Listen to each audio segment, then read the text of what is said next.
just want to start with a quote that S.P. Foster has left us. Everyone has a book inside them, it's just a matter of getting it out. In August 2000, I was working in the pharmaceutical industry. I was in a job that I'd spent 10 years training to do, and I hated it with a passion. I really did hate it. So I did the only logical thing that I could do with a wife and a 6-week-old baby. I handed my notice in and I had no job. I knew that I needed to do something that I was passionate about and something I was interested in. And at the time, the only real thing that was doing it for me was writing. I knew I wanted to write, and I was passionate about history. So I gave up my job. I actually enrolled on a master's degree in military history and spent 2 years retraining as a historian. During this time, I had to do a thesis. And my thesis was on the Victoria Cross. One of the books that I came across during my studies was written by Deary of Horrible Histories fame. Terry had written a story about a Victoria Cross winner who had later become a bully, and there's quite a lot of bad things written about him. But in the book, he had not named the Victoria Cross soldier. So I contacted Terry and asked him for the real name. I needed it for my notes. Long story short, we hit it off. And within a couple of months, I was working with Terry on the Horrible Histories. I was acting as a researcher and helping him edit some of the books. I did that for 2 years. During that time, I was also writing and sending book proposals to publishers and trying to start my own writing career. But I hadn't told Terry this. I was getting nowhere. I was sending book proposals off and I was getting rejections back, as anyone who tried this will find happens a lot. I was at the stage where I was ready to give up. So I actually went to Terry and I told Terry, look, this is what I'm trying to do. Just take a look at my work, tell me if it's rubbish. He looked at my books, said this is great. What you've got to do is you've got to persist. A couple of weeks later, I get a phone call from Terry. He'd been asked by a publisher to write a book that he hadn't had time to write. He suggested that I should speak to the publisher. I spoke to them, they wanted me to work for them, and now, a number of years down the line, I have more than 20 books in print, I have an agent, I've been published by a number of different publishers. That's actually a story, that's my story. Some of it's actually true. A bit of it. No, it's true,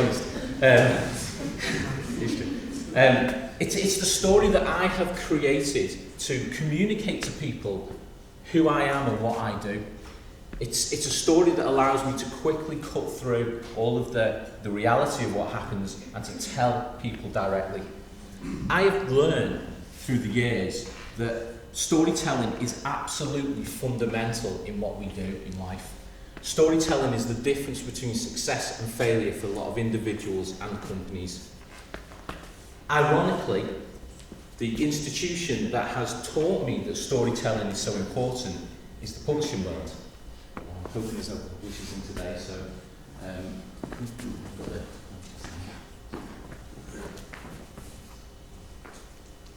okay, so the book publishing world.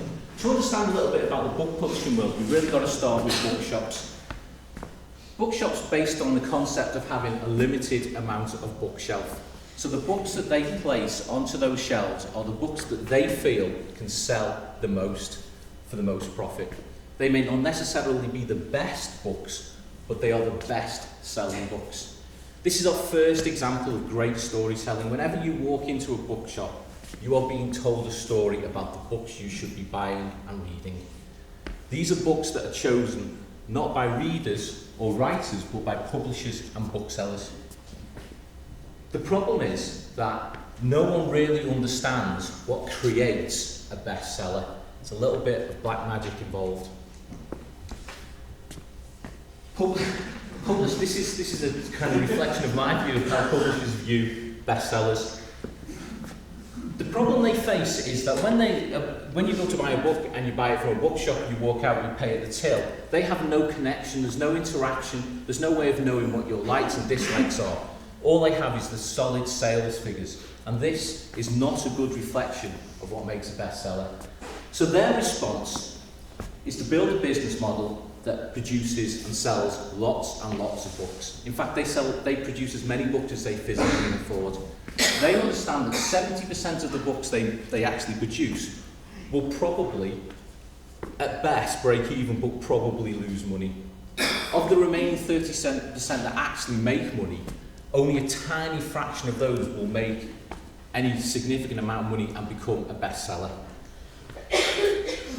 So, what's the reality for a writer? If we accept that writers, chances are not going to be bestsellers, what is their reality? Well, I've tried to put together some figures here to give you an indication of my experience of the publishing world. Most writers, when you get a book deal, will be offered an advance. That's an amount of money up front that is a cut off your overall royalties. These advances are typically between £1,000 and £10,000. You will hear stories of writers receiving huge advances. It does happen, it's extremely rare. Most advances are quite small. You will also, as a writer, receive a royalty. Now here, I'm working on a 15% of a discounted book price. When a book is sold into a bookshop, the bookshop will not pay the cover price. They will probably pay at least 50% of the cover price. You will get a cut of the price that they're selling it into the bookshop. So at 15% for a £5 book, you're probably, as a writer, only going to get 75 pence per book sold. There's this 1,000 sales here. On average, a debut novelist will sell about 1,000 books a year. It varies, but if we work on that figure, that's about £750 a year the writer's making. Not particularly great for perhaps a year or 2 years worth of writing a book. So, if this is the reality, why do writers still insist on submitting? Why do writers still seek out publishers to publish their work? The reason for this is that we are being told a story, one of the greatest stories publishers have ever told. And I call it the bestseller creation myth. This is a little bit of a, if you look at a lot of bestsellers, they will have a story around them about how their book came into production, came into life. The story of the writer's story. And it goes something like this. The writer will struggle to write their book. They'll have been rejected probably lots of times, and they'll almost certainly have just about given up. And then some magical agent will see through all of the slush pile and notice the genius of the writer. They will pluck them from obscurity, they will find a publisher, and everyone lives happily ever after. This is the creation myth. This is the story publishers have been telling us because they need new writers. This is taken directly off Stephen King's wiki page. I wanted to sort of highlight to you that this story that publishers are telling us is so widespread that it's infiltrated at every level. So this is the story of how Stephen King became a writer. It's quite a well-known story. While he was writing Carrie, his first book, he became disillusioned, screwed up and threw it in the bin. His wife retrieved the manuscript and encouraged him to finish it. This was the moment he was about to give up, and then suddenly, this time it's his wife, says, "Oh, you've got to carry on, Stephen, you'll be brilliant." The next line down, don't forget this is his wiki, this isn't written by his publisher. The next line down, we have that link straight away. Because his wife did this, he gets $2,500, and his earnings, look at that, payback rate earnings were $400,000, all because of his wife. This is a story. It's true, it's based on reality, but it was not as clear-cut as that. Okay, it's not just Stephen King though. This is off J.K. Rowling's wiki page. Now, of all of the writers at the moment, J.K. Rowling probably has the most wide and complex creation story there is. But we only had 18 minutes, I needed to keep it tight. So what I'm focusing on is that the story that most of us know is that she started writing in Edinburgh cafes. So the idea was that, and this is off a wiki page, after completing her first novel while survived on social security, she wrote in many cafes. This is the creation myth, so she struggled along. Now, what I wanted to show you here, though, is just underneath this, we have a quote directly from J.K. Rowling saying, "I am not stupid enough to rent an unheated flat in Edinburgh in midwinter. It had heating." She's dispelling the myth. She's actively, on her wiki page, is dispelling this myth, this story, but still we believe it. There's even been a film made of her journey to publication. Okay, so what about rejection? So if we've got this story that publishers, that you can get your book published because you might be the next bestseller, they exist. How do the publishers deal with the rejection story? Well, they actually make it part of the process. I did a search here, writers rejected who were published, and you can see straight away we have a list of blog articles that are using the mythology of the rejection to show that it's part of the process. The publishers have even built in a story within that to say being rejected is part of it. When you get rejected, you're actually taking a step closer, not a step further away, although so have you believe. As a side point, that top article is actually one I wrote, where I rather sneakily hijacked the creation myth story. Okay. So, the problem we now face, though, is that the publishing industry's world is completely changed and there's new stories being told. I don't know if anyone's come across this guy, but this is a guy called John Locke.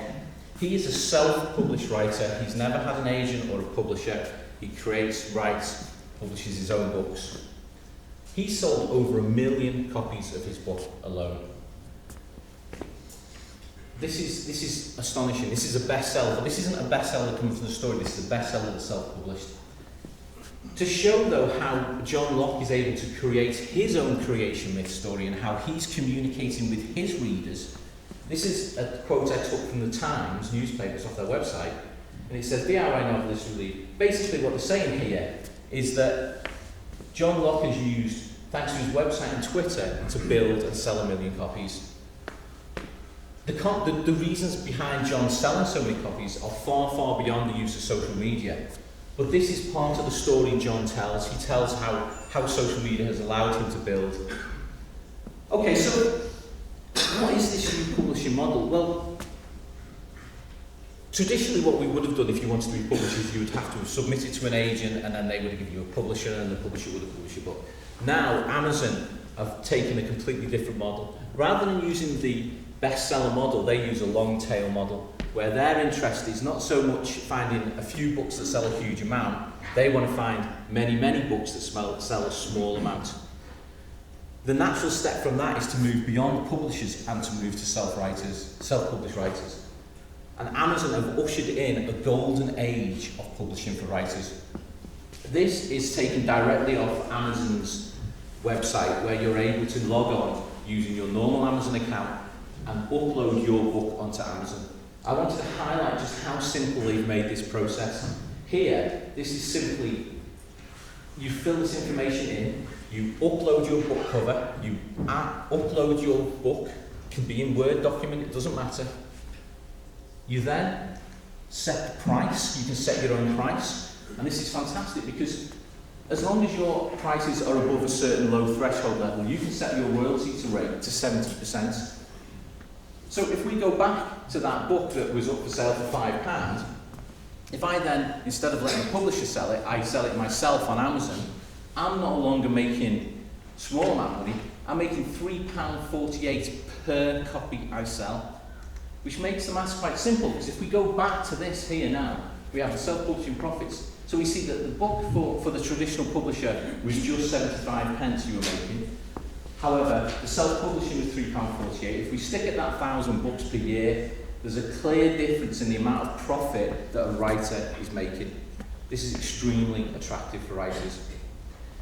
What I've discovered in my business is that successful self-published writers are telling a story about their book. The difference between success and failure for self-published writers tends to be the marketing and the story they're telling. And people like John Locke have become experts at this. This is taken directly off John's website. If you notice here, I've highlighted in red, 8 authors in the history have sold more than 1 million ebooks on Kindle. This is all part of John's story of how he's connecting with his writers and how we're all moving on this journey ahead and how he's managed to sell all of these books and they're part of it. He's telling a different story. This is a different story to the one that publishers are telling. John's story is so complex, and he's so confident with it, he's actually written a book about, it's better, he's written a book about how he wrote a book that sold 1 million copies, that's a bestseller in its own right. And it's actually a damn good book. You know, he does give all of the data, and he explains how he does it. But this is part of his story, this is part of the way he's telling the world. These are the kind of people that we help at BubbleCow. I run a company called BubbleCow, where we help to interact with writers. We also, as a company, have our own story, and this is important. What we try to do is we try to interact with communities by telling a story that they are ready to listen to. This is our front page of our website. If you go onto our page, you will see a little pop-up window with my smiley face. That's me on live chat. I took this last night, and people will come in and you can leave a message and chat to me, and it's great. But it's great for building trust with customers, but it's also great for me to tell our story time and time again, the same story that we're telling over and over to writers. We also tell the same story through our blog, through our courses we offer, and through the editing. It's continually telling writers, self-published writers, the same story. Which brings me to the reason that I really am here tonight. What I wanted to do is pose a question to you. What's your story?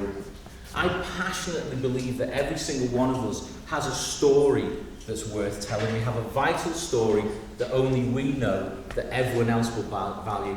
And I feel that businesses and individuals have been neglecting this story. Businesses are often so fighting to survive, they're building products and all of the other things, that they forget to communicate with their customers. And the best way to communicate with your customer is to tell a story that appeals to your customer and their community. I'll leave you with this. This is my quote.